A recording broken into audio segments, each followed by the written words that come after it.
bonjour et bienvenue dans le Club Éco d'Objectif Aquitaine. Notre invité aujourd'hui est Adel Ben Youssef, bonjour.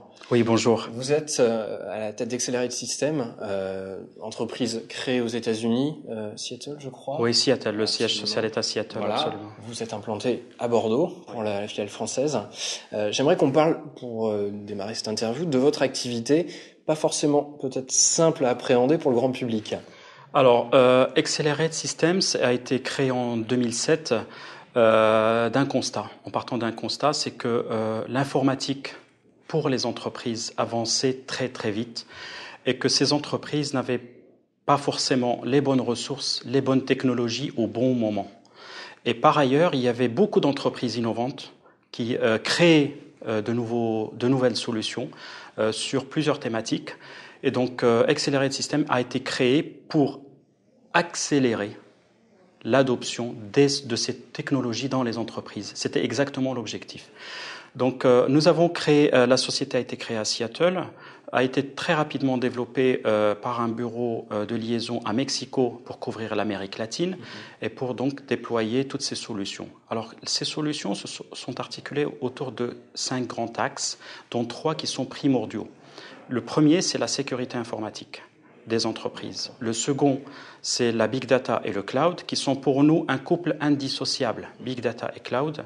Le troisième, qui est la mobilité.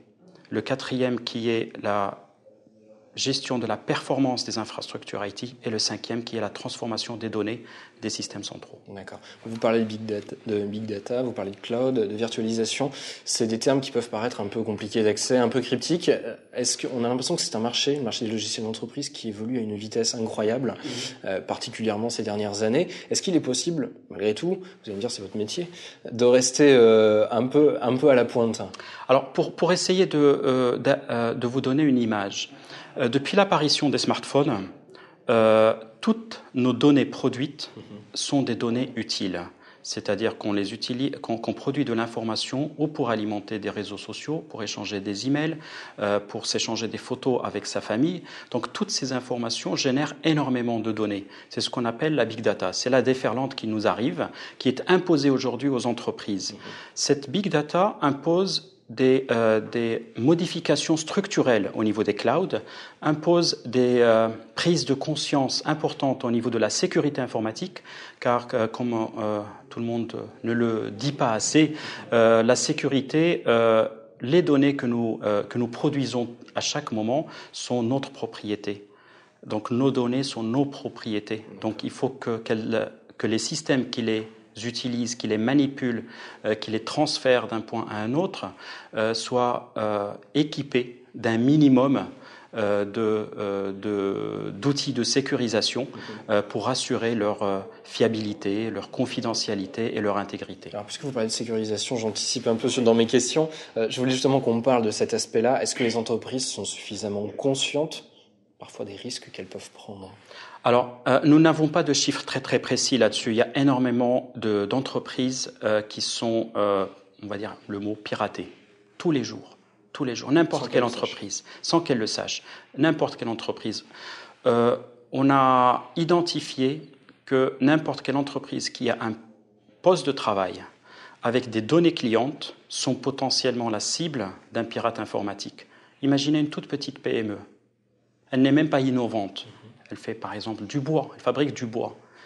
Elle a un fichier client. Ce fichier client est potentiellement la cible de piratage informatique parce que ces fiches clients peuvent intéresser ou un concurrent ou une société étrangère par exemple qui voudrait s'implanter en France pour connaître un petit peu le marché et pouvoir adapter ses stratégies d'implantation, ses stratégies commerciales.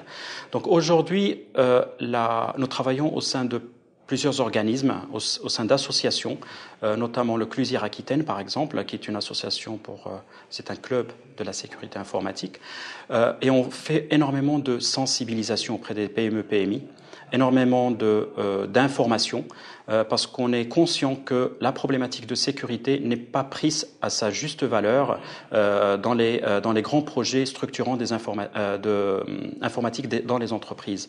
Il y a aujourd'hui, quand on démarre des projets informatiques, la sécurité vient après. C'est toujours le dossier supplémentaire qu'on va mettre en place. Or, la déferlante de la big data, or l'usage de la mobilité, aujourd'hui, les nouveaux usages de la mobilité, c'est-à-dire ce qu'on appelle le BYOD en français, le BYOD, nous imposent de mettre la sécurité dès les premiers pas. C'est un prérequis.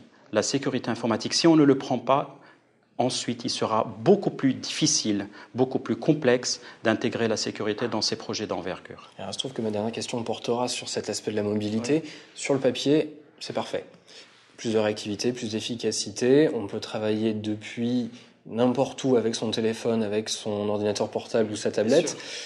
Est-ce qu'il n'y a pas un revers à la médaille quand même quelque part? Alors il y a la sécurité. La sécurité est toujours mise en avant comme un critère de non-adoption de ces technologies.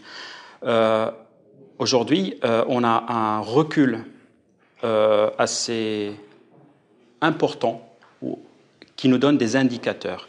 Dans d'autres pays qui se sont lancés dans ces technologies de mobilité, on a pu mesurer, par exemple, une augmentation de la productivité. Quand on parle d'augmentation de productivité, c'est augmentation de la richesse produite, donc augmentation peut-être du chiffre d'affaires des entreprises.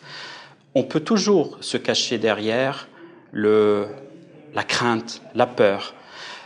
Mais aujourd'hui, il y a des outils. Il faut le dire qu'il y a des outils pour gérer ces périphériques mobiles, ces nouveaux usages mobiles. Il y a des outils qui gèrent la sécurité, qui gèrent la confidentialité des informations, qui gèrent le déploiement, qui gèrent la gestion. Donc il y a énormément d'outils qui peuvent se mettre, on va dire, en place, qu'on peut mettre en place assez rapidement, assez facilement, pour garantir aux entreprises ou leur donner une assurance par rapport à leurs craintes sur les usages de la mobilité. Adel Ben Youssef, merci. Et merci de nous avoir suivis dans le Club Éco. Merci.